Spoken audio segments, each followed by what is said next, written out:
প্রিয় দর্শক বন্ধুরা, আজ আমি সম্পূর্ণ নিরামিষ পদ্ধতিতে পেঁপে আলুর তরকারি রেসিপি আপনাদের সঙ্গে শেয়ার করছি। পেঁপে খাওয়া স্বাস্থ্যের পক্ষে খুবই ভালো, বাচ্চা থেকে বড় সবার পক্ষেই উপযোগী। অবশ্যই রেসিপিটা ট্রাই করবেন। প্রথমেই কড়াইতে 2 চামচ সর্ষের তেল ভালো করে গরম করে একটা শুকনো লঙ্কা ও 2টো তেজপাতা দিয়ে দিচ্ছি হাফ চামচ মতো কালো জিরে ফোড়ন। ফোড়ন থেকে সুন্দর গন্ধ বেরিয়ে এলে দেব ডুমো করে কেটে রাখা আলুকে কয়েক সেকেন্ড সময় ধরে ফোড়নের সঙ্গে নাড়াচাড়া করে নিয়েছি। লবণ কিন্তু অ্যাড করিনি। লবণ ছাড়াই আলু নাড়াচাড়া করার পর দিয়ে দিচ্ছি ডুমো করে কেটে রাখা পেঁপেকেও আমি আলুর সঙ্গে নাড়াচাড়া করে নিচ্ছি প্রায় মিনিট 2 সময় ধরে। এতে করে পেঁপে আলু হালকা করে ভাজা ভাজা হয়ে যাবে। লবণ আমি অ্যাড করিনি এখনও পর্যন্ত।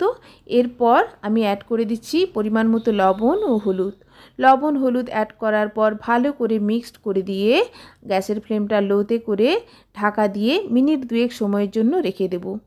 এইভাবে পেঁপে আলু কষিয়ে রান্না করলে খেতে বেশি ভালো হয়।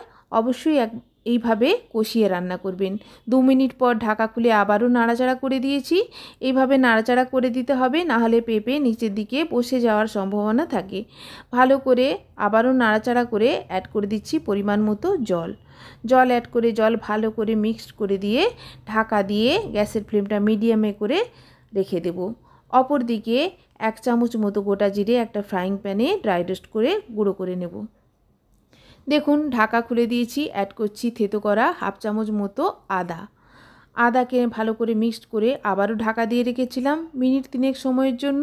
দিয়ে দিচ্ছি ঢাকা খুলে ড্রাই রোস্ট করা জিরে গুঁড়ো, সামান্য একটু চিনি ও হাফ চামচ মতো দেশি ঘি। ভালো করে সমস্ত উপকরণ মিশিয়ে দিলেই সার্ভ করার জন্য রেডি। খেতে দুর্দান্ত হয়। অবশ্যই রেসিপিটা ট্রাই করবেন। রেসিপি ভালো লাগলে চ্যানেলকে লাইক, কমেন্ট অ্যান্ড সাবস্ক্রাইব করার অনুরোধ রইল। ধন্যবাদ।